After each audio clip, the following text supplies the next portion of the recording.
جس نبی نے ہمارے لیے آنسو بہائے، جس نبی نے ہمارے لیے در در کی ٹھوکریں کھائیں، جس نبی نے ہمارے لیے پتھریں برداشت کری، اس نبی کے طریقے کو چھوڑ کر آج ہم یہ سمجھتے ہیں کہ اگر ہماری عزت اگر جھلکے، ہمیں اگر نمائش ملے، اگر ہماری شان عالی بلند ہو، وہ دوسروں کے طریقے کو اختیار کر کے، تو یاد رہے یہ شیطانی سوچ ہے، یہ مغربی سوچ ہے۔ ہمیں ذلت کے سوا، ہمیں رسوائی کے سوا کچھ بھی ہاتھ نہیں آ سکتا ہے۔ لہذا طالبان علوم نبوت، یہ شکوہ آپ سے متعلق ہے۔ یہ مہینہ ربیع الاول کے نام سے موسوم ہے۔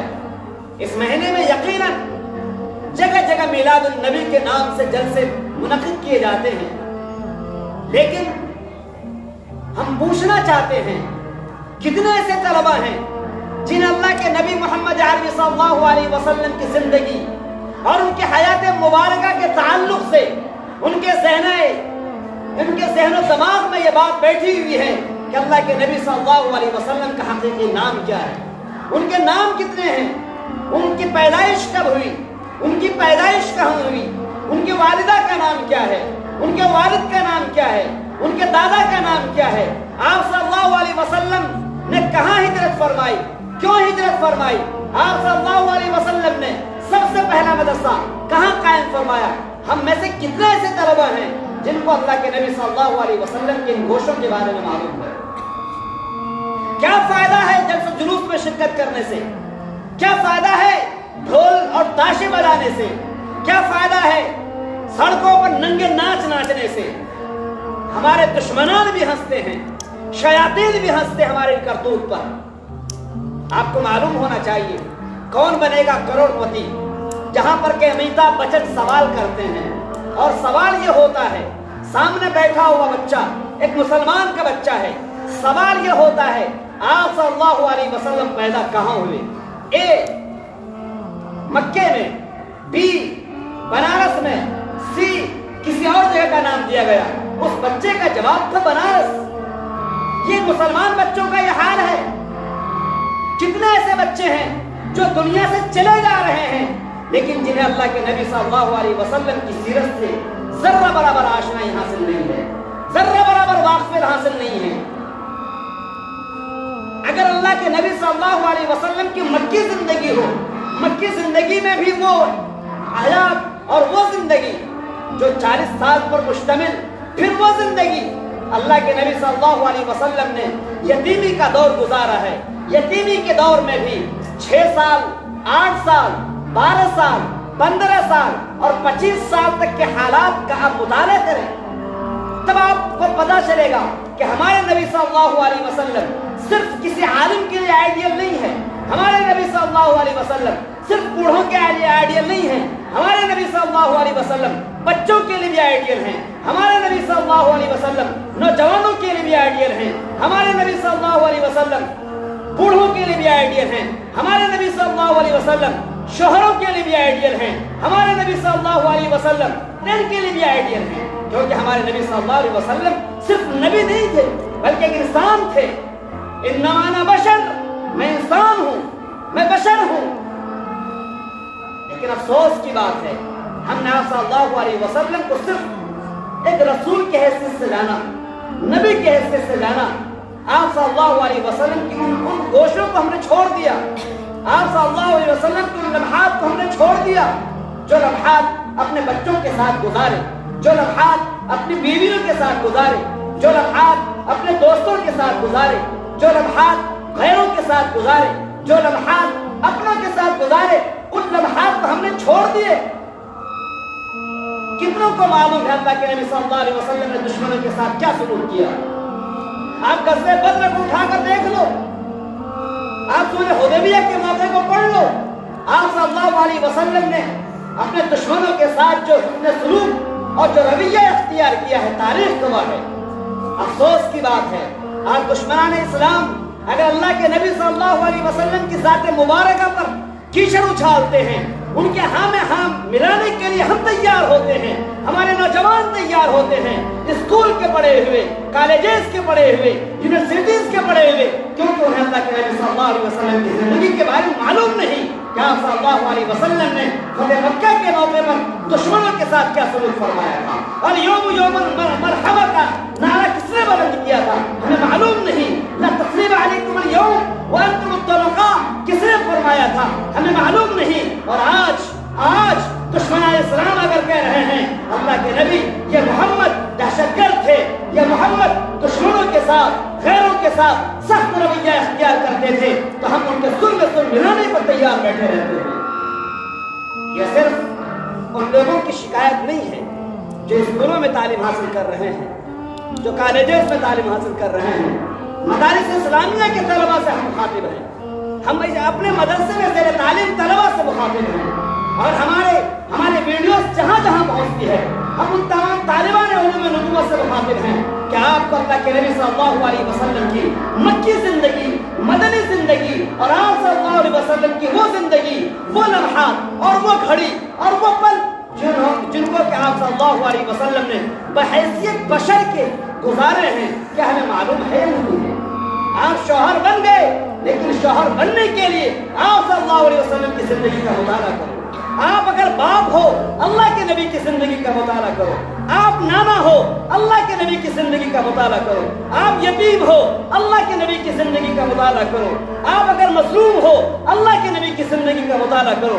آپ استاد ہو اللہ کے نبی کی زندگی کا مطالعہ کرو. آپ طالب علم ہو اللہ کے نبی کی زندگی کا مطالعہ کرو. آپ اپنی زندگی میں جو کچھ بھی ہو اللہ کے نبی کی زندگی کا مطالعہ کرو. قسم خدا کی میں قسم کھا کر کہہ سکتا ہوں، احادیث نبویہ کی روشنی میں مؤرخین نے، محدثین نے آپ صلی اللہ علیہ وسلم کے پل پل کو قلم بند کرنے کی کوشش کی ہے. آپ کی زندگی کے ہر لمحے کے لیے آپ صلی اللہ علیہ وسلم کی زندگی کا ہر گوشہ اسوہ اور نمونہ کی شکل میں موجود ملے گا. لہذا عزیز طلبہ، آج ضرورت اس بات کی ہے میلاد النبی کرنے کے مقابلے میں اپنی چھوٹی نسلوں کو، اپنے چھوٹے چھوٹے معصوم بچوں کو اللہ کے نبی محمد عربی صلی اللہ علیہ وسلم کی حیات مبارکہ سے آشنا کروایا جائے، ان کو واقف کروایا جائے. اس کی شکلیں دو ہو سکتی ہیں. ایک شکل تو یہ ہے کہ آپ جلسے کرو، آپ پروگرامز کرو، پروگرام میں خطیب ہو، وہ خطیب اپنے باتیں پیش کریں اور آپ قلم بند کرو، آپ کے پاس ڈائری ہو، اور جو گاہے بگاہے ہر سال ہر مدرسے میں کروایا جاتا ہے. لیکن یہ طریقہ بہت انفع اور بہت نفع بخش نہیں ہوتا ہے، بہت پائیدار نہیں ہوتا ہے. صرف اس میں خطیب کا فائدہ ہوتا ہے، ایک مقرر کا فائدہ ہوتا ہے، اور سامعین کا، آڈینس کا ایک سرسری فائدہ ہوتا ہے. کوئی تحقیق نہیں، خطیب نے کون سی بات کہہ دی، مقرر نے کون سی بات کہہ دی، کوئی تحقیق نہیں. لیکن اس سے زیادہ مناسب طریقہ، سب سے احسن اور افضل طریقہ یہ ہے جس طریقے سے ہم اپنے والدین کے تعلق سے تحقیق کرتے ہیں، اپنے گھر والوں کے تعلق سے تحقیق کرتے ہیں، اپنے بھائی کے تعلق سے تحقیق کرتے ہیں.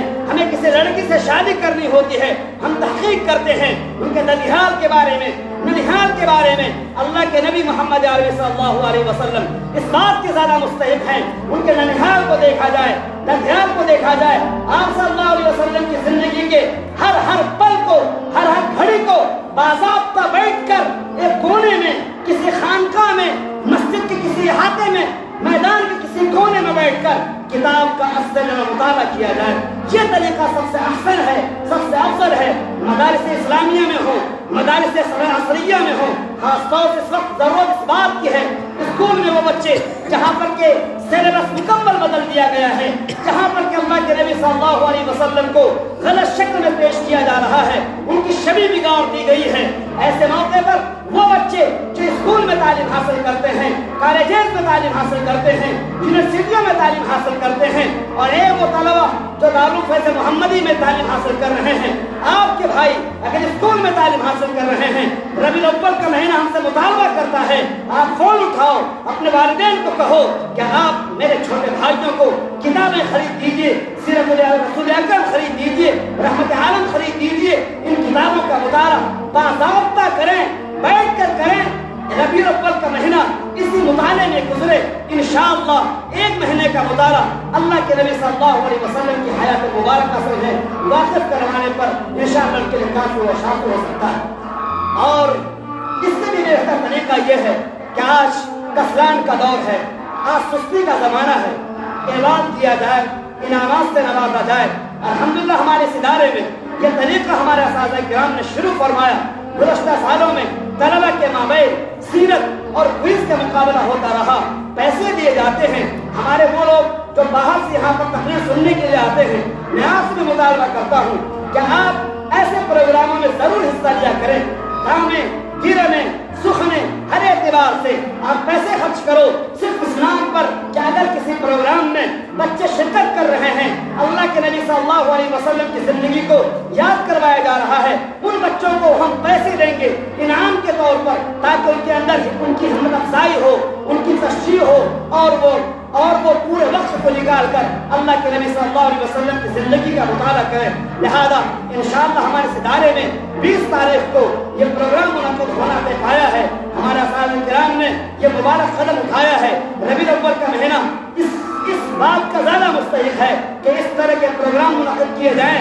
ہر مدرسے میں، ہر اسکول میں اس طرح کے پروگرام کوئز کی شکل میں سیرت رسول صلی اللہ علیہ وسلم اور ان کی حیات مبارکہ کو یاد کروانے کی شکل میں اور جگہ جگہ کمپٹیشن کروانے کی شکل میں اس طرح کے جب پروگرام ہوتے ہیں تو انشاءاللہ ہر مدرسے میں، ہر اسکول میں، ہر کالجز میں اور ہر مدرسے اصلیہ میں جتنے بھی طلبہ، خواہ وہ مدرسے مسلمان کے طالب علم ہوں، مسلمان طالب علم ہوں یا غیروں کے طلبہ ہوں، انشاءاللہ اگر وہ اللہ کے نبی صلی اللہ علیہ وسلم کی زندگی سے آشنا ہوں گے، واقف ہوں گے، ہو سکتا ہو وہ ہم سے قریب ہوں، ہم ان سے قریب ہوں۔ اللہ تبارک و تعالی ہمیں اللہ کے نبی صلی اللہ علیہ وسلم کی سیرت مبارکہ کو جاننے اور سمجھنے اور پڑھنے کی توفیق عطا فرمائے۔ وآخر دعوانا الحمدللہ رب العالمین۔ انشاءاللہ مفصل خطاب اور مفصل بیانات ایک دو دن میں انشاءاللہ آپ کے سامنے آپ کے اساتذہ پیش فرمائیں گے، جو محقق ہوگا، جو مدلل ہوگا،